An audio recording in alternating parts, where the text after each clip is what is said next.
तालाब के भूत। पूरा गांव चुपचाप सोया हुआ था। गली के कुत्ते भी थक कर अपना कोना पकड़ चुके थे।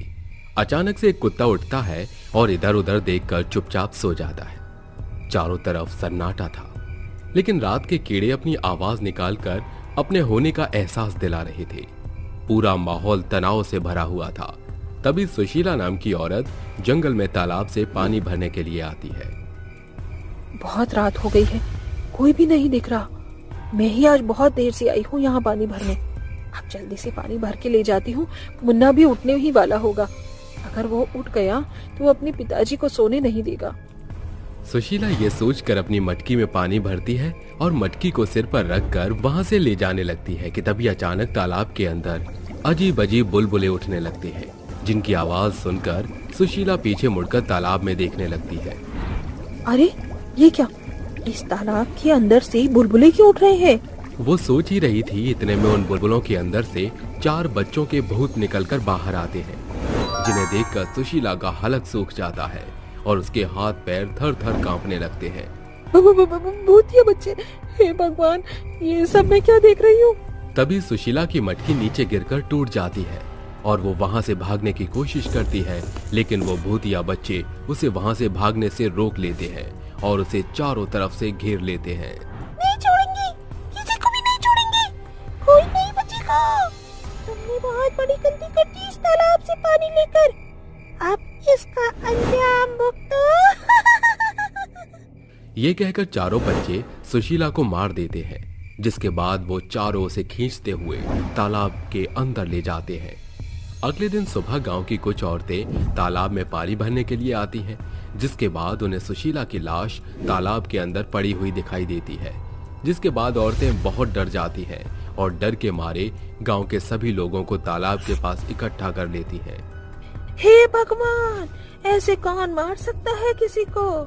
जरा देखो तो सही, बेचारी के हाथ पैर भी कटे हुए हैं।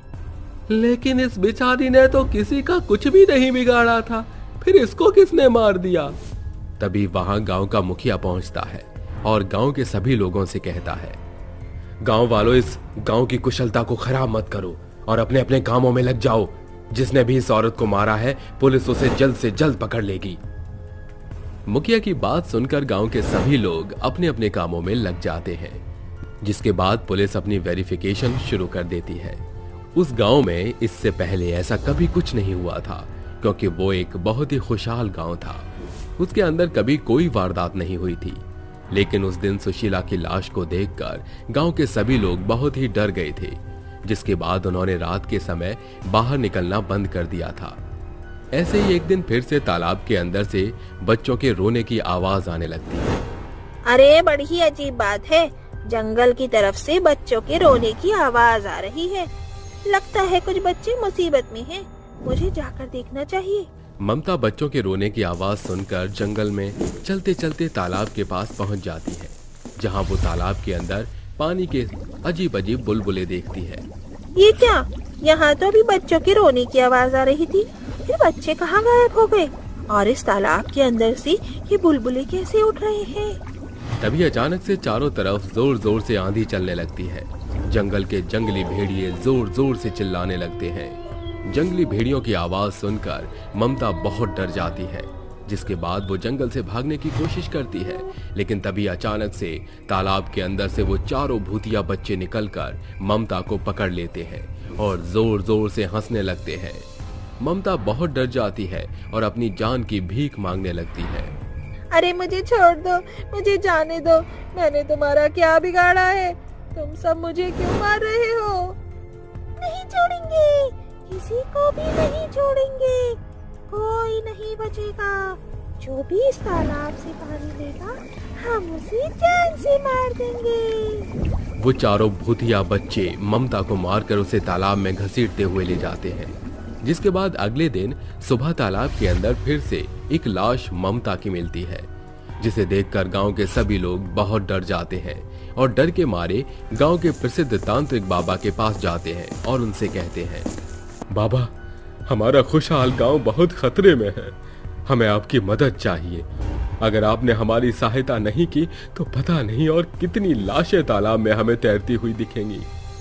गांव के लोगों की बात मानकर तांत्रिक बाबा रात के समय अकेले तालाब के पास पहुंच जाते हैं, जिसके बाद वो अपने मन में मंत्र का जाप करने लगते हैं। तभी अचानक से तालाब के पानी में बुलबुले उठने लगते हैं, जिसके बाद उसमें से वो चारों भूतिया बच्चे निकलकर बाहर आते हैं। सुन तांत्रिक, तू यहाँ से चला जा, नहीं तो बहुत बुरा होगा। हम किसी को नहीं छोड़ेंगे, कोई नहीं बचेगा, सबके सब मरेंगे, तू भी मरेगा। बदला बदला लेंगे, हम सबसे बदला लेंगे। इंतजार किसका है, इस तांत्रिक बाबा को मार दो।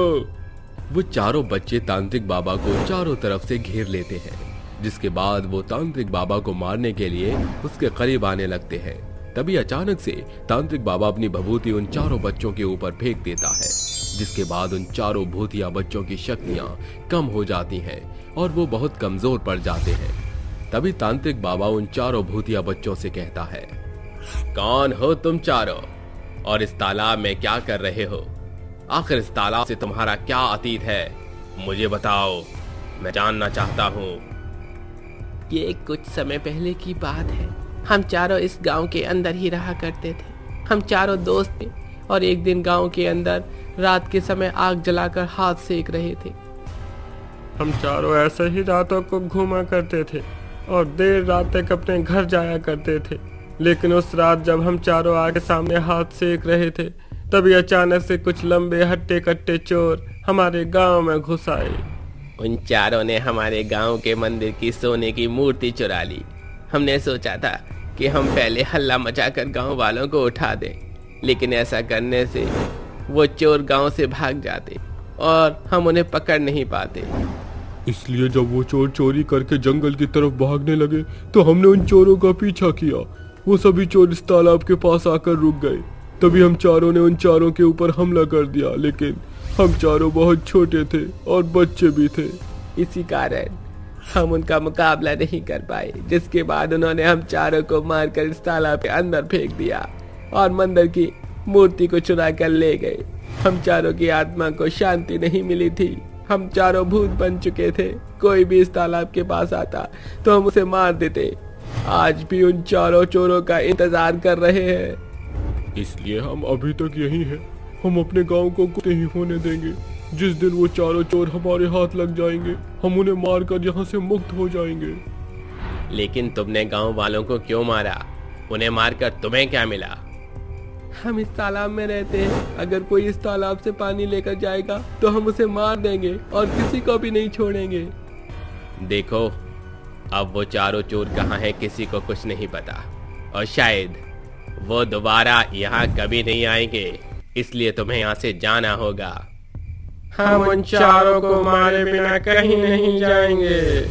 तांत्रिक के समझाने के बाद भी वो चारों उसकी एक भी बात नहीं मानते, जिसके बाद तांत्रिक बाबा अपने मन में मंत्र का जाप करते हुए उन चारों बच्चों के ऊपर पवित्र गंगा जल छिड़क देते हैं, जिससे उन चारों बच्चों की आत्माएं जलने लगती है और उन चारों बच्चों को उस तालाब से हमेशा हमेशा के लिए मुक्ति मिल जाती है।